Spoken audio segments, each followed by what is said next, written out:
हमारे देश में केंद्र सरकार जो कि इस वक्त बीजेपी है, सत्ता में बैठी हुई है,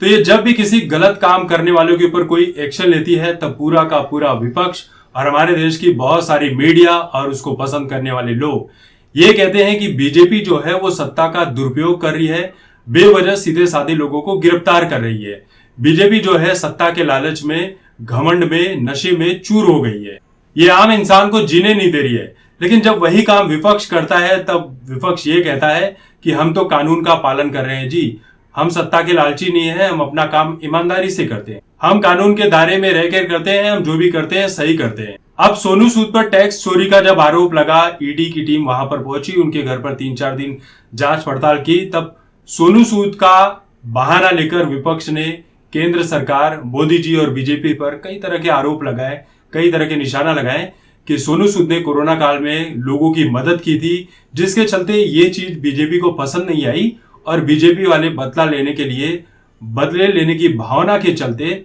सोनू सूद पर ये कार्रवाई कर रहे हैं। अब देखिए वही काम महाराष्ट्र की आघाड़ी सरकार में जो बीएमसी है वो सोनू सूद पर एक्शन ले रही है। जिस तरह से कंगना रनौत का ऑफिस तोड़ा गया था, उसी तरह से सोनू सूद के होटल को तोड़ने की तैयारियां चल रही है। दरअसल बात यह है कि जुलाई महीने में बीएमसी की तरफ से सोनू सूद को यह नोटिस दिया गया था कि आपने ये जो होटल बनाया है, दरअसल ये रेजिडेंट बिल्डिंग है, आपने इसमें इलीगल रिनोवेशन किया है, आपको ये तुरंत चेंजेस करना पड़ेगा। अब सोच लीजिए जुलाई में ये नोटिस दिया गया था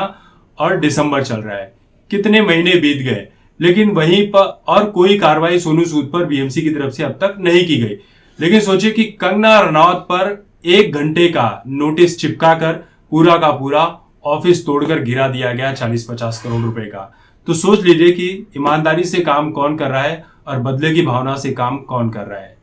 तो क्या लगता है कि बीएमसी जो है वो सोनू सूद का होटल तोड़ेगी? क्योंकि सोनू सूद के ऊपर कई तरह के आरोप बीएमसी लगा रही है, लेकिन सोनू सूद का कहना है कि मैंने कोई भी इलीगल काम नहीं किया है, मैंने जो भी काम किया है कानून के दायरे में रहकर किया है। अब यही विपक्ष ये बात नहीं बोलेगा कि सोनू सूद के ऊपर जब महाराष्ट्र की आघाड़ी सरकार और बीएमसी की तरफ से ये एक्शन लिया जा रहा है, तब ये कोई नहीं बोलेगा कि भाई विपक्ष जो है वो गलत काम कर रहा है, सोनू सूद के ऊपर एक्शन लिया जा रहा है, एक ईमानदार को जीने नहीं दिया जा रहा है, एक ईमानदार व्यक्ति ने कोरोना काल में इतना काम किया तो उसे चैन से जीने नहीं दिया जा रहा है। ये सारी बातें नहीं बोलेंगे। लेकिन बीजेपी ही जैसे कुछ एक्शन लेती है तब पूरा का पूरा विपक्ष एकजुट होकर हमले करने लगता है, सब कुछ गलत हो जाता है, लोकतंत्र की हत्या होने लगती है।